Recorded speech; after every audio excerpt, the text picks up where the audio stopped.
Breaking news, and it's news many have been waiting for in the Russia probe. A federal judge has just ruled, siding with special counsel Bob Mueller, ruling that Mueller has proved Paul Manafort lied to investigators in the midst of his cooperation deal. This is the case everyone's been talking about. We're going into our breaking coverage.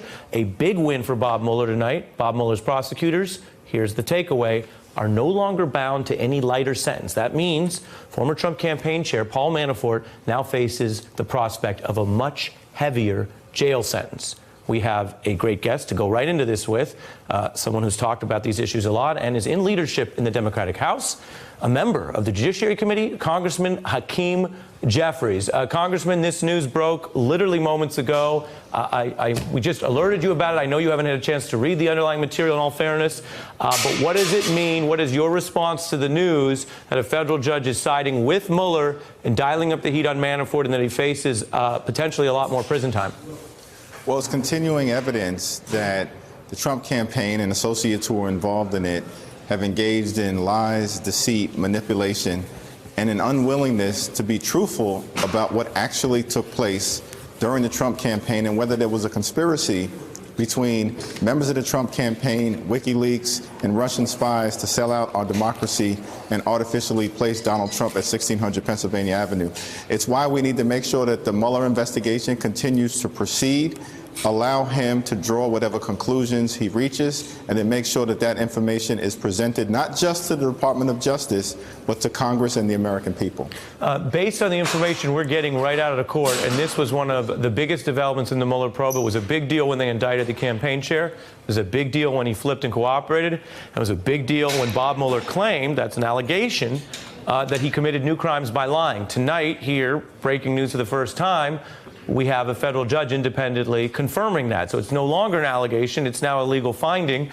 Reading from the materials I have, Congressman, it says here that they found that in 3 of the 5 examples that Mueller put forward, the judge said that Manafort had lied to the investigators in the course of the cooperation, and the judge agrees Mueller is no longer bound to recommend a lighter sentence. As a member of the Judiciary Committee, bottom line, what does that mean?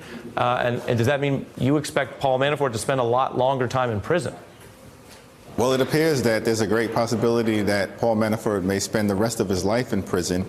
It's also an indication that while Paul Manafort and others who were formerly associated with the Trump campaign continue to play checkers, Bob Mueller is playing 3-dimensional chess. He's one of the most accomplished law enforcement professionals this country's history has ever seen.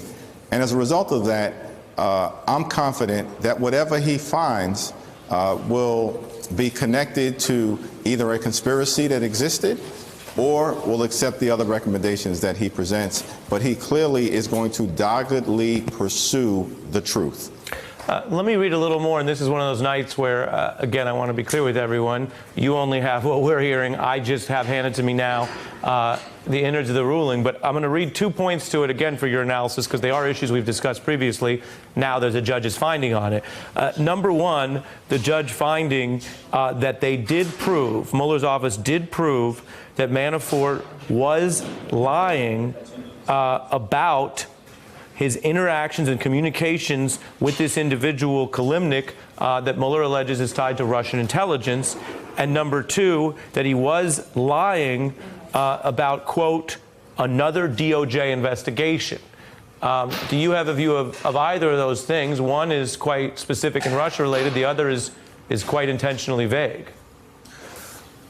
Well, one of the things that's being explored is what is the level of coordination, communication, collusion, and/or conspiracy between members of the Trump campaign like Manafort and Russian spies.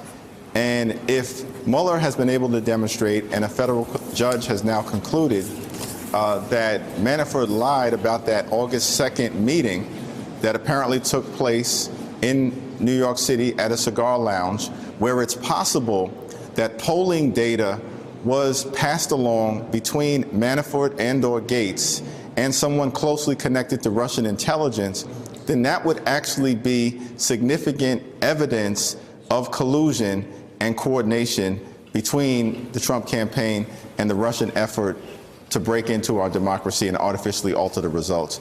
That's a very serious development. So you view that, according to, again, what we're learning, as essentially potentially collusion related. And as I often say, in fairness, on this broadcast and elsewhere, that doesn't mean we know anything about the evidence against, for example, the individual Donald Trump. But it does look, and I'm asking if I'm understanding you right, like Mueller is saying, hey, he didn't just lie. He didn't just blow up the plea deal. That would be a big deal. He lied. Again, I'm reading from this, according to the judge, finding it was right. Matters that were material to the investigation and, quote, his interactions and communications with Kilimnik. I mean, do you feel that from the Judiciary Committee you know enough to say that that is collusion related?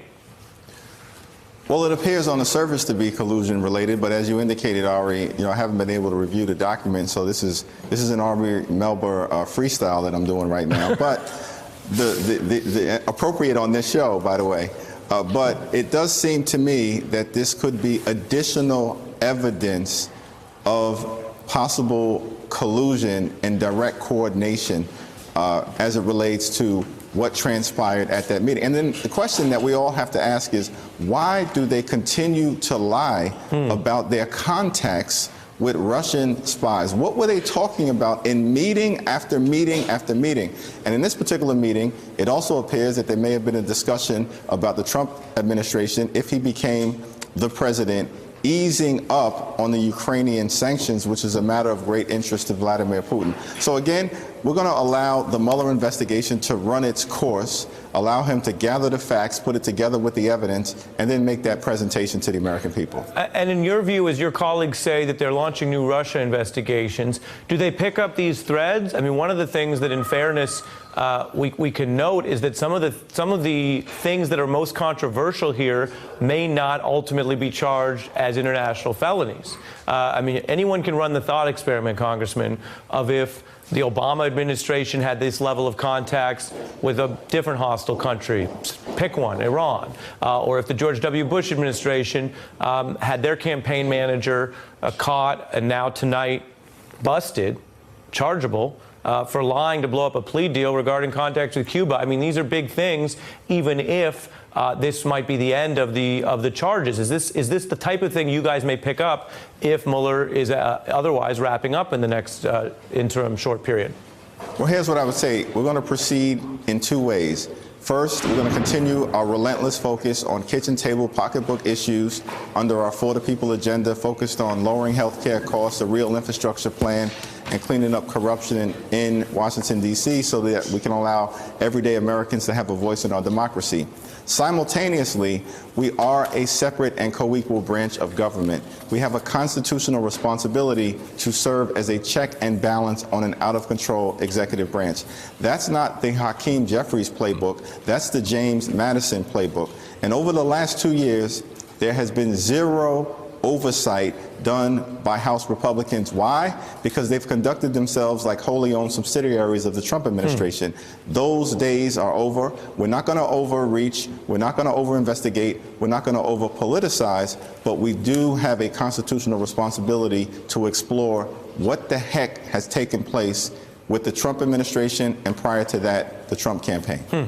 Congressman, this is one of those breaking news nights. I want to make sure, since this is going a little longer than your schedule, can you stay with me for a couple more minutes while I add in some voices? Sure. Okay. The congressman stays with me, a member of House leadership. The breaking news is Bob Mueller winning tonight a key ruling that explodes formally former Trump campaign chair Paul Manafort's plea deal, opens the prospect of far more prison time for him, and raises some tantalizing new questions. Congressman Jeffries stays with me. By phone, I'm joined by former federal prosecutor Paul Butler, who has often been of service to us and worked in the anti-corruption section of the D.C. Federal Prosecutor's Office. And here with me on set, my colleague and a reporter on the Mueller probe, Tom Winter, who tracks many of these issues for us. I guess I'll do a sound check. Paul Butler, can you hear me? I can hear you loud and clear, Ari. Your view of the significance of this, and then Tom's going to walk us through the three things Mueller won on. Yeah, so I'm taking a really quick look, obviously, at the judge's ruling. It's not a slam dunk for Mueller, but what he lost on is almost as interesting as what he won on. So he lost basically on the concerns about obstruction of justice, and he won on collusion, which means that the judge is persuaded that Paul Manafort was intentionally making false statements about the heart of the investigation, collusion. Interesting distinction there, and one I think that a lot of people are going to focus in on, as we were just discussing with the congressman. Tom Winter, you are one of the people here who sends out the notes and people devour them. Walk us through this. Okay, so a couple of things. One, I think the key, and it is a bit of a split decision, if you will, if this was a boxing match. The judge says here, look, there's a payment that surrounds a super PAC that we don't have all the details to, Ari, because it's still part of an ongoing investigation. Prosecutors say, and they haven't fully detailed all the circumstances surrounding it, but it does involve a pro-Trump super PAC and some sort of payment involving a law firm. That's the best that we have right now as far as what this is about. But the judge says that Manafort lied to federal agents and the grand jury about something about that. The second thing is it has to do with the contacts and interactions and discussions with Konstantin Kilimnik. And she says that as far as Manafort's descriptions to the FBI and the grand jury about that, yes, he lied there too. And then as far as the Manafort's discussions regarding Trump administration officials and his reach outs or communications with them, that he lied about that as well. Regarding the obstruction of justice in how that plays with Konstantin Kilimnik, which the judge says the special counsel's office did not prove that Manafort had lied about that. I think that has more to do with what Konstantin Kilimnik is charged with along with Paul Manafort. So it's this effort between the two to kind of say, hey, that work that we were doing that was really for Ukraine, it wasn't Ukraine, and you should tell a couple other people that. This is while Manafort was under indictment. They hit him with a superseding indictment. So I think, just to follow up on what the former federal prosecutor said there, it's not specific to an overall obstruction of justice investigation that people have been talking about as it relates to Trump. It's very specific to the Konstantin Kilimnik. Right. This is point two, where they say basically where Mueller didn't win was on whether they lied about, quote, Kilimnik's role in, quote, the obstruction of justice conspiracy. Right. And you're pinpointing that is somewhat narrow. I want to be clear for viewers because there's so many angles on this, right? And where you sit, as they say in Washington, determines where you stand, and people care about it for different reasons. Sure. It's a split decision with regard to Mueller, who wanted to win all five. I mean, prosecutors want to win everything. Of course. It's not really a split decision if you're Paul Manafort or his family. I'm so glad you said that. Very bad for the rest of his life. Yeah, I'm really glad that you brought that up. I mean, right now the judge essentially says, you know, he did lie at several points, and because of that, and because of some of the things his own defense counsel has said in this, the plea agreement is off. And what that really means to what you were just speaking to as far as Paul Manafort, his family, and his life going forward is that any sort of guarantee by the government that they would bring down his sentence or lighten his sentence going forward, that's off the table. Prosecutors don't have to argue for that. Which means he could be facing up to how many years? Well, it means that he could, really, to bottom line it, he could spend most of his remaining days in federal prison. Yeah, I mean, that's a headline. That's a headline, even if they didn't prove lie number 4. Nick Ackerman, a former Watergate prosecutor, joins me by phone. Your view, Nick? Yeah, I think there's two big things here. One is this goes to the very heart of Mueller's investigation. It's the two conspiracies that were charged against the Russian intelligence operatives, where you've got Manafort now lying about one of those intelligence operatives, Konstantin Kilimnik. And what the judges found is that Manafort lied about the conspiracy relating to the conspiracy to break into the Democratic National Committee to steal records, and lied about the conspiracy relating to the social media and the micro-targeting of voters and the use of the voter information that he provided to Kilimnik. But I think one of the other big pieces here is that Manafort is going to get hammered with a huge sentence. And the question is that going to bring Manafort around to the point where he's going to have to bear all and cooperate to avoid You're talking about a double backflip? I mean, that was the thing that made him flip the first time, Nick. I mean, it's a breaking news story, but I think a lot of viewers would say, well, what do you mean? I mean, he flipped. It's never too late to cooperate. It's never too late. And let's be clear, walk us through, Tom Winter was just explaining this.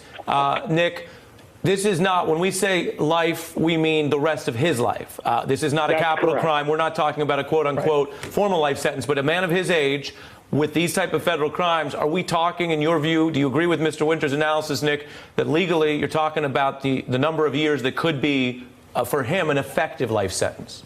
That's correct. That's correct.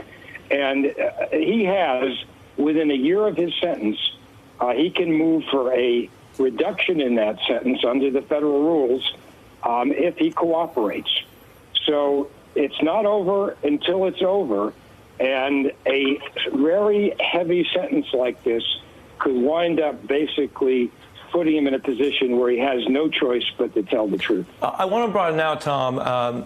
When you look at this news, this win for Mueller on 3 points, which allows him to throw the book back at Paul Manafort, and you combine that with the very tiny clues we got in some of the other recent proceedings about what they're investigating and whether there were Russia deals, sanctions or otherwise. Put it all together for us. Sure. Thank you, Nick. Put it all together for us. Yeah, I think the key thing now is, I mean, first off, to Nick's point, yes, he could try to cooperate again or do even a post-conviction, post-sentencing cooperation agreement.